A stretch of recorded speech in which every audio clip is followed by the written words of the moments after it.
श्रोते हो परिसर या कार्यक्रमात आज आपण हवामान बदल याविषयी वातावरण फाउंडेशनचे संचालक भगवान केसभट यांनी फोनवरून दिलेली माहिती ऐकूया. श्रोते हो नमस्कार. आज आपण अशा विषयावर बोलणार आहोत की जो फक्त एका देशापुरता मर्यादित नाही तर संपूर्ण जगाच्या भविष्यासाठी महत्वाचा आहे. तो विषय हवामान बदल, जागतिक परिणाम आणि भारताची भूमिका. आज हवामान बदल फक्त पर्यावरणाचा प्रश्न राहिलेला नाहीये, तो अर्थव्यवस्था, आरोग्य, अन्न सुरक्षा आणि मानवी सुरक्षेचा प्रश्न बनलेला आहे. जगभरात हवामान बदलाचे परिणाम स्पष्टपणे दिसू लागलेले आहेत. कुठे हिमनद्या वितळत आहेत, कुठे समुद्राची पातळी वाढत आहे, तर कुठे जंगलांना भीषण आग लागत आहे. आपण ऐकलं असेल, युरोपमध्ये उष्णतेच्या लाटा, आफ्रिकेत दुष्काळ, तर आपल्या आशिया खंडामध्ये पूर. संयुक्त राष्ट्राच्या अहवालानुसार हवामान बदलांमुळे जगभरामध्ये कोट्यावधी लोकांचे उपजीविकेवर आणि आरोग्यावर परिणाम होत आहेत. औद्योगिक क्रांतीपासून आपण जर पाहिलं तर जगातील अनेक देशांनी प्रचंड प्रमाणामध्ये नैसर्गिक संसाधनांचा वापर केला. आज मात्र त्याचे परिणाम सर्व देशांना, विशेषतः विकसनशील देशांना भोगावे लागत आहेत. म्हणूनच जागतिक पातळीवर देश एकत्र येऊन उत्सर्जन कमी करणं, तंत्रज्ञान वाटून घेणं आणि हवामान अनुकूल असे उपाय यावर एक अग्रीमेंट आपण साधत आहोत.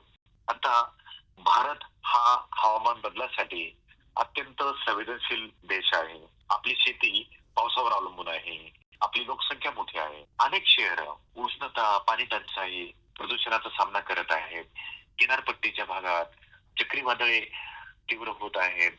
डोंगराळ भागामध्ये लँडस्लाइडचं आपण प्रमाण वाढताना आपण पाहत आहोत. हवामान बदलाचा परिणाम थेट शेतकरी, कामगार, महिला आणि गरीब कुटुंबावर होत आहे. या आव्हानाला ओळखूनच भारत सरकारने राष्ट्रीय पातळीवर अतिशय महत्वाची पावले उचलली आहेत. पहिलं जे पाऊल आहे जे सौर आणि पवन ऊर्जेचा वापर करणं. मोठ्या प्रमाणात आपण गुंतवणूक करत आहोत, जेणेकरून कोळशावरचा आपलं अवलंबित्व आहे ते कमी होईल. दुसरं की एनर्जी इफिशियन्सी किंवा आपण त्याला ऊर्जेची कार्यक्षमता वाढवणं. ऊर्जा बचत करणारी उपकरणं आहेत, जसं आपण LED बल्ब चा आता मोठ्या प्रमाणामध्ये वापर करायला सुरुवात केलेली आहे. इमारतीमध्ये नवीन स्टँडर्ड्स येत आहेत, यामुळे विजेचा पुन्हा वापर कमी केला जाणार आहे. शेतीला हवामान बदलाशी जुळून घेण्यासाठी नवीन तंत्रज्ञान आणि पद्धती वापरल्या जात आहेत. पूर, चक्रीवादळ, उष्णतेच्या लाटा यासाठी पूर्वसूचना आणि तयारी अधिक सक्षम केली जात आहे.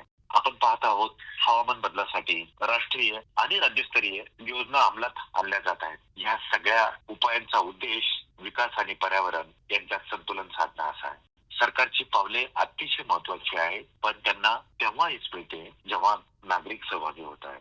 ऊर्जा बचत, पाणी व्यवस्थापन, कचरा कमी करणं, सार्वजनिक वाहतूक वापरणं ही सगळी पावले राष्ट्रीय प्रयत्नांना बळ देणार आहेत. म्हणूनच आपण हवामान कृती ही फक्त धोरणांची नाही तर एक लोकांची चळवळ बनवायला हवी. श्रोते हो, हवामान बदल ही आजच्या जगातील सर्वात मोठी कसोटी आहे, पण ही कसोटी संधी आहे नवे मार्ग शोधण्याची, शाश्वत विकास साधण्याची.